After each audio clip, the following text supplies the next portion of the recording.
नमस्ते मित्रांनो, आज हा व्हिडिओ मी मराठीत बनवत आहे। आज मी अक्कलकोटमध्ये आहे। 12 तास प्रवास करून मी इकडे आलो। रात्री 2 वाजता मी इथं पोचलो, पण मी हा प्रवास चालू केलेला दुपारी 3 वाजता पनवेलपासून अक्कलकोटला। 2 तास माझी वेळ गेला जेवणासाठी, CNG भरण्यासाठी आणि चाय पिण्यासाठी। हे करून मी 2 वाजता इथे पोचलो। त्यानंतर आलो, झोपलो मस्तपैकी आणि दुपारी पण खूप थकल्यामुळे परत नाश्ता करून इकडे जेवण घेऊन दर्शनाला गेलो। तो व्हिडिओ तुम्ही बघून घ्या, तुम्हाला मी दाखवतो। तिथं मी काय व्हॉईस माझा बनवू नाही शकलो कारण तिकडे खूप गर्दी होती। पण एक गोष्ट तुम्हाला सांगताना असं वाटत आहे की सर्वजण स्ट्राईकमध्ये सामील आहेत आणि मी इकडे काय करतो आहे। मी पण स्ट्राईकमध्ये सामील होतो 5 दिवस, पण 5व्या दिवशी मला एक प्रायव्हेट बुकिंग आली जी अक्कलकोटला येण्याची होती। एवढे दिवस मी घरी बसून होतो, तुमच्यासारखाच व्हिडिओ बनवला नाही। त्याचं कारण काय की सगळ्यांकडे माहिती पोहोचत होती, तर मी वेगळा काय सांगणार होतो तुम्हाला। पण काल मला संधी भेटली आणि मी मंगळवारपर्यंत इकडे आहे, मंगळवारी निघून जाणार इकडून। तर मी अशा जागी आलेलो आहे, तर व्हिडिओ तुम्ही बघून घ्या।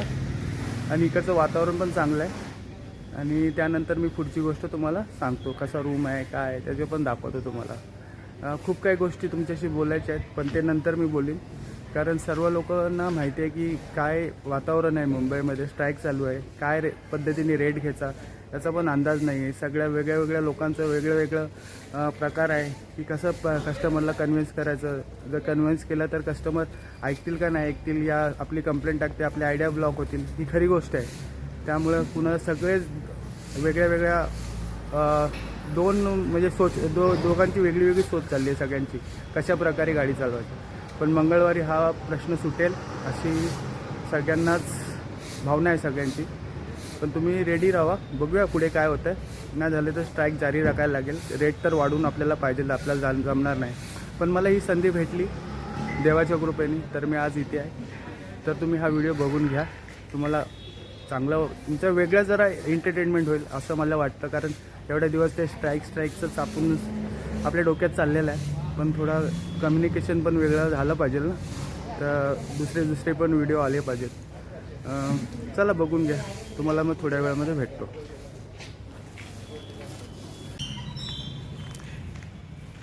मित्रांनो, आज मी अक्कलकोटमध्ये आलो आहे। तुम्हाला सांगितल्याप्रमाणे हा निवासस्थान आहे, भक्ती निवासस्थान। याच्या आतमध्ये 9 नंबरमध्ये मी थांबलो आहे आणि या साईडला कॅन्टीन पण आहे, मस्त एकदम छान कॅन्टीन आहे। म्हणजे तुम्हाला चांगलं जेवण भेटतं। मी 2 नाश्ता पण केला आणि जेवलो पण या साईडला। हे असं कॅन्टीन आहे, मस्त कॅन्टीन आहे। जेवण इकडचं खूप छान आहे आणि स्वस्त दरामध्ये आहे, अनलिमिटेड तुम्हाला भेटतं। नाश्ता 35 रुपयामध्ये, पोहे आणि चाय, आणि जेवण 120 थाळी आहे। पण त्याच्यामध्ये तुम्हाला जेवढं पाहिजे तेवढं तुम्ही खाऊ शकता। कॅन्टीन खूप छान आहे। ह्या साईडला पार्किंग आहे। काल रात्री मी पाठीमागं लावली होती, आज इथे लावली आहे। पुढचा भाग दाखवतो मी। खूप मोठा परिसर आहे, खूपच मोठा आहे। पार्किंग लावायला खूप जागा चांगली आहे। भक्ती निवास या आश्रम आहे का, म्हणजे एक आहेच निवासस्थानसारखं लिहिलेलं आहे। कमी दरामध्ये अवेलेबल आहे इकडचे रूम बीम। इकडे 3 माळ्यापर्यंत बिल्डिंग आहे, इकडे 2 माळ्याचं बिल्डिंग आहे, इकडे पण 2 माळ्याची बिल्डिंग आहे। असं काय आहे।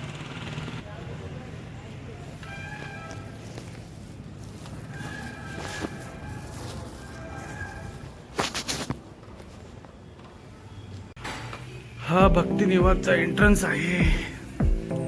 इथे आतमध्ये अंधार आहे, त्यामुळे मग काय दिसणार नाही। रूम नंबर 9 आहे,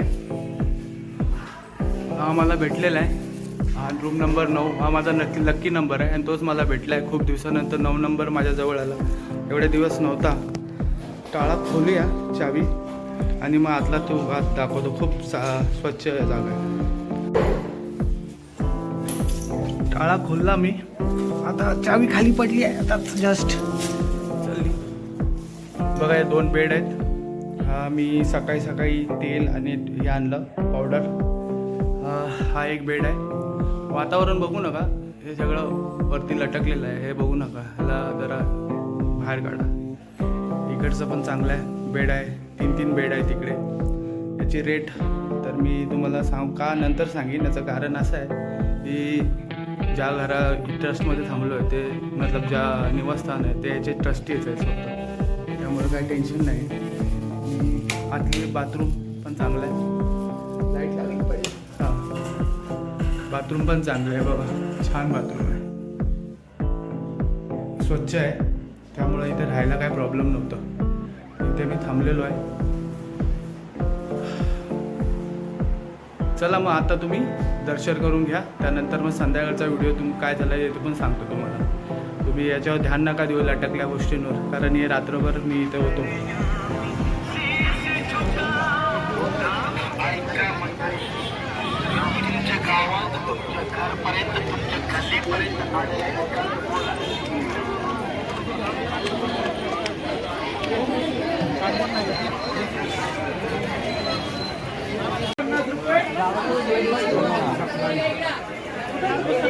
या वो दादा ठीक है ना, थोड़ा सेकंड डालो 50 ग्राम.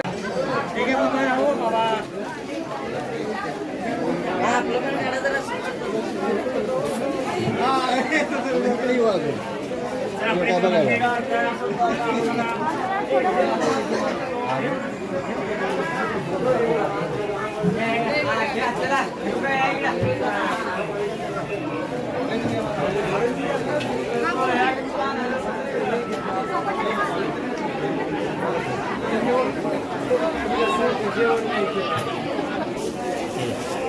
नारळ पण आहे ना याच्यात.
रेकॉर्डिंग नाही करू शकत का? नाही.